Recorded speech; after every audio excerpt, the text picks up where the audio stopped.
Hello and welcome to this video where we learn how to draw a three-dimensional spiral helix in Python.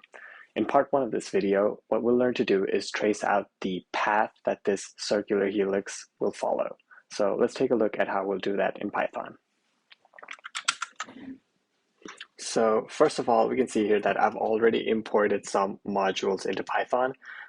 We've imported NumPy, then we have JAX, then we have JAX NumPy, and we've configured JAX to use 64-bit numbers. And finally, in order to draw our graphs, we've imported Plotly as well.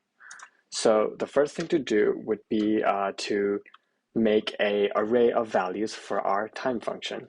So in order to do that, we have a variable called t, which we will use as a numpy.linspace of from 0 to 4 pi.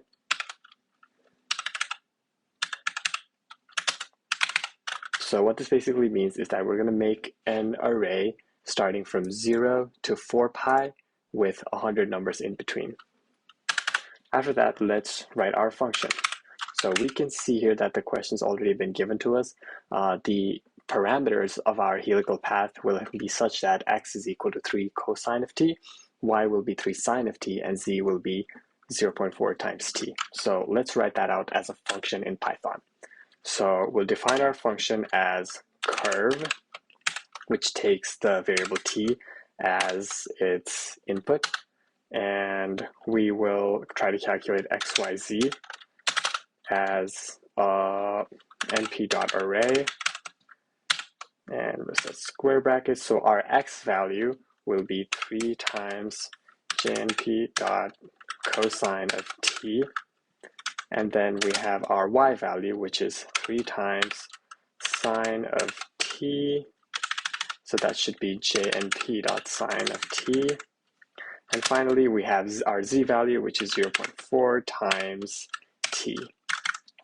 And we want this function to return this actual value itself. So that would be return xyz, return xyz. So we've got that. I'm going to store this whole function on a variable. Let's call it path.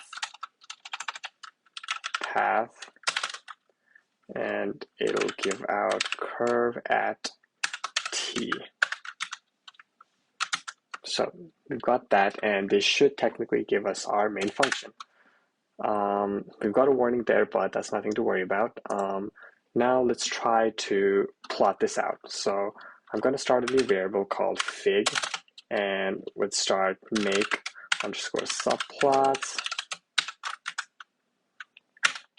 And let's make a 3D scatter plot out of this function. So what I'll do is fig.add underscore scatter 3D.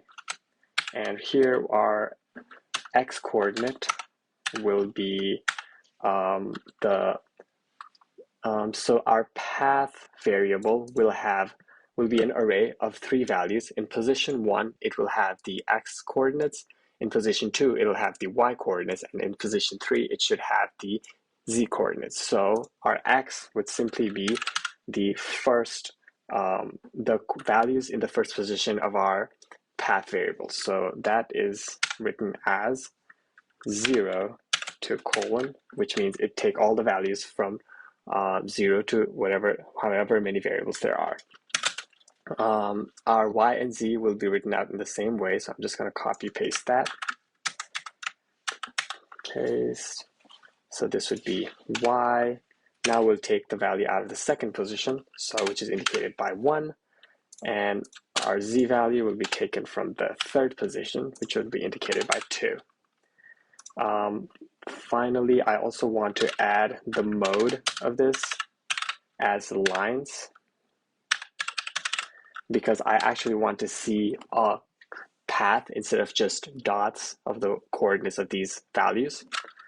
Finally, I'd like to change the layout of my diagram. So fig.update.update_layout. And what I'd like to change is that I'd like the width to be 600. I'd like the height to be 600 as well. And I will change the template to Plotly dark. This will just turn the dark into dark mode, the graph into a dark mode. So, oh, this looks like something got imported here. Let's get rid of that. All right, so let's try to execute that. And we have our function. So this would be the path that our spiral hose would follow.